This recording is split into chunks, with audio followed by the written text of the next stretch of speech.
I wanted to tell a story tonight about my older brother. And my older brother used to drive me to school when we were in high school. And mostly it was because I was wearing a leg brace, much like the one I'm wearing tonight.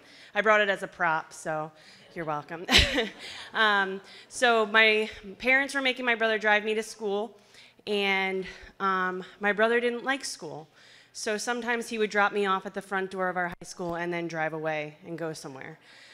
So one of these times he dropped me off and left.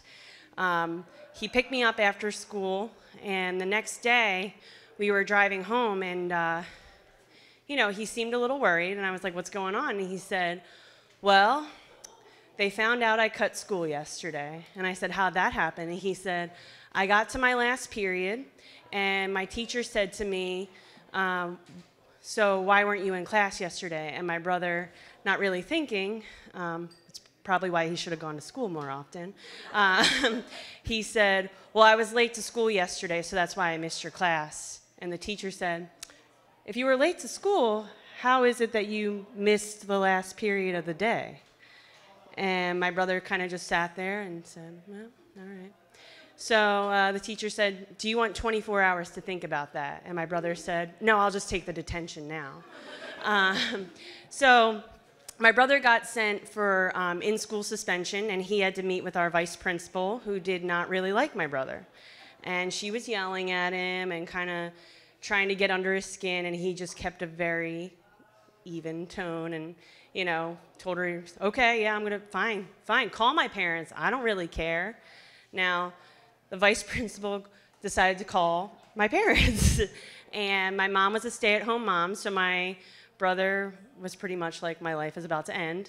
So she called my house, and miraculously, my mom was not home that day, taking care of my brothers and sisters. So my brother grabs me as I'm hobbling out of our high school and gets home as fast as we can. Somehow, we get home before my mom, and he goes to the answering machine, listens to the entire message, and deletes it. Now, I was a goody two-shoes in high school, and I was very about the rules. And my brother's like, "Hey, I need you to sign this letter for Mom and Dad so that they won't find out that I have in-school suspension." And I was like, "I'm not going to do that because I'll get in trouble, too, if they find out." And he was like, "Well, then I'm going to drop you off at the bus stop every single day." And I said, "Give me the damn pen." So I forged my parents' signature, which I've done that on my own tests before, and none of those signatures were ever as beautiful as the signature I did that day. And the vice principal bought it. So my brother served his time in in-school suspension, and nobody in my family was the wiser. So I was like, all right, well, he got away with that. Okay. So I started getting my confidence up a little bit.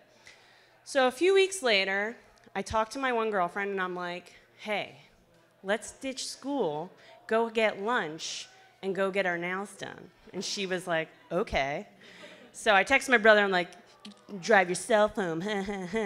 So we go to lunch, we have a great time. I pull up, and we go to get our nails done. I am in the middle of getting my nails done when guess who decided to get their nails done? My mom. Busted.